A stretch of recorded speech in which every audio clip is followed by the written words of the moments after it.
বন্ধুরা আজের ব্লগটা কিন্তু আমি এখান থেকে শুরু করছি। তোমরা দেখেছিলে যে আগে আমি গেছিলাম হচ্ছে মায়ের বাড়ি শীতলা পুজোর অনুষ্ঠান। আর আমাদের মায়ের বাড়ি শীতলা পুজো হলে কি হয় বলুন, দূর দূরান্ত থেকে যেখানে যে মেয়েরাই থাকুক না তারা সেদিন কিন্তু এই বাপের বাড়িতে এসে উপস্থিত হবে। যারা এখান থেকে বাড়ি করে চলেও গেছে তারাও কিন্তু আসে কিন্তু এই পুজোর জন্য। জাগ্রত পুজো আমি বলছি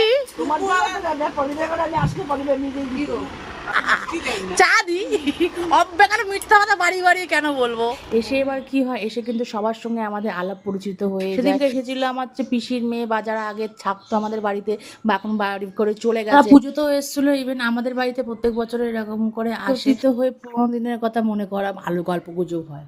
পূজা এখন সবাই পুরোনো বন্ধু আমার মায়ের সব ফিরে পেয়েছে।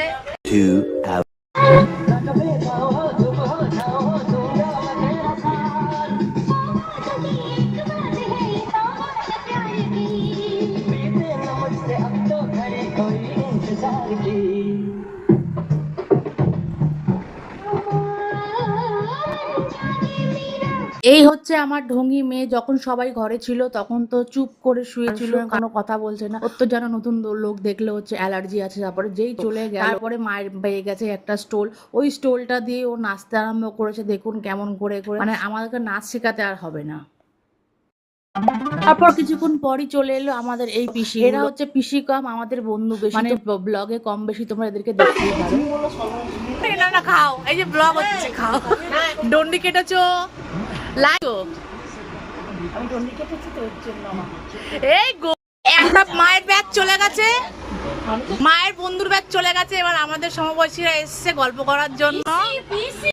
কি হবে পিসি না, এরা হচ্ছে আমাদের পিসিকে বলবে বলুন তো আপনারা। আর ওরা বলছে নাইটি পরে কেমন, নাইটি পরেই এসছে আর আমি কিন্তু এখনো চুড়িদার পরেই আছি, নাইটি কিন্তু তারপরে সবার সঙ্গে আলাপ পরিচিত করার পরপরই যে কখন সকাল থেকে মানে দুপুর থেকে রাত হয়ে গেল বুঝতেই পারলাম। এরপরে ওর বাবাও চলে এসেছিল বাড়িতে নিয়ে যাওয়ার জন্য। আমাদের ঘরটা হয়তো একটু ছোট কিন্তু মনটা কিন্তু অনেক। আর এই ভালোবাসাগুলো দিই বলে কিন্তু সবাই আমাদের বাড়িতে আসে। আর এদিকে কিন্তু আমার মেয়ের নাচ কিন্তু এখনো বন্ধ হয়নি। এই যে ঘরে তুই ছিলিস এতক্ষণ ধরে,